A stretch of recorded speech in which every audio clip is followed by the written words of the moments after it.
اور یہ جو مسئلہ ہے کہ اگر میت کو رویا جائے گا تو عذاب میت کو ہوگا، تو رونے والوں کی وجہ سے میت کو عذاب خواہ مخواہ نہیں ہوتا۔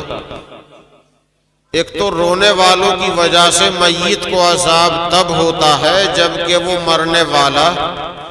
اپنی زندگی میں اس رونے دھونے سے خوش ہوا کرتا ہو، یا اس نے وصیت کی ہو کہ جب میں مر جاؤں تو مجھے خوب رونا۔ اپنی زندگی میں وہ اس کام کو کرتا تھا، کراتا تھا، اور یہ کہہ کے مرا ہے کہ مجھے خوب رونا۔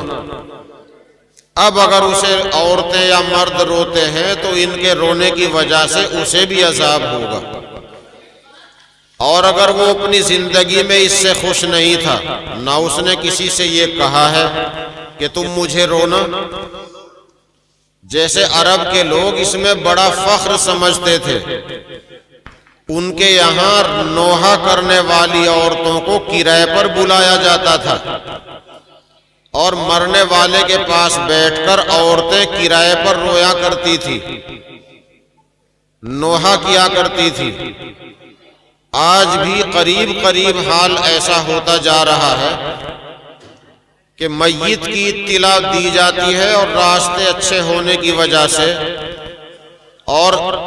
سواریوں کا انتظام اور سہولت ہونے کی وجہ سے عورتوں کا مجمع بڑی کثیر تعداد میں اور کثیر مقدار میں ہو جاتا ہے، اور ایسا ہو گیا جیسا کہ ہم نے عورتوں کو رونے کے واسطے کرائے پر بلایا ہو۔ عورتیں میت میں وہی جائیں جن کا بہت قریبی تعلق مرنے والے کے ساتھ ہو، ایسے بھیڑ جمع کرنے سے زیادہ کوئی فائدہ نہیں۔ ہاں، اپنے اپنے مقام پر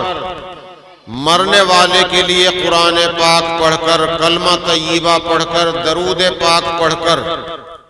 اگر ہم ثواب پہنچائیں تو اس میں میت کا بھی فائدہ ہے اور اپنا بھی فائدہ ہے۔ تو عرب کے لوگ اس میں بڑا فخر سمجھتے تھے کہ میرے میت کو اتنے لوگوں نے یا اتنی عورتوں نے رویا ہے، اسی لیے وہ وصیت کیا کرتے تھے کہ مجھے خوب رویا جائے۔ اگر کوئی آدمی اس عمل سے خوش ہے یا وہ کہہ کے مرا ہے تو رونے والوں کے رونے سے اسے عذاب ہوگا، اور اگر اس نے اس کام کے لیے نہیں کہا تو پھر اسے یہ تکلیف ہو سکتی ہے۔ اس کی روح دیکھ رہی ہے، اس سے محبت رکھنے والے، تعلق رکھنے والے، اس سے سچی محبت رکھنے والے اسے دیکھ کر رو رہے ہیں،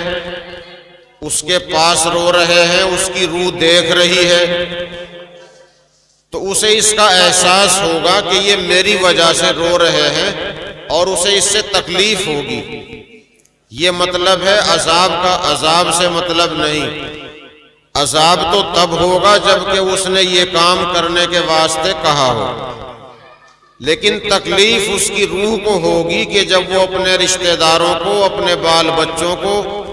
اپنے قریبی آدمیوں کو روتا ہوا دیکھے گا، اس کی روح دیکھے گی تو اسے تکلیف ہوگی۔ اس لیے بہتر یہ ہے کہ آدمی اپنے اوپر قابو رکھے، اور اگر روتا ہے تو آنسو نکل رہے ہیں، دل کا غم آنسوؤں کے واسطے سے باہر نکل رہا ہے،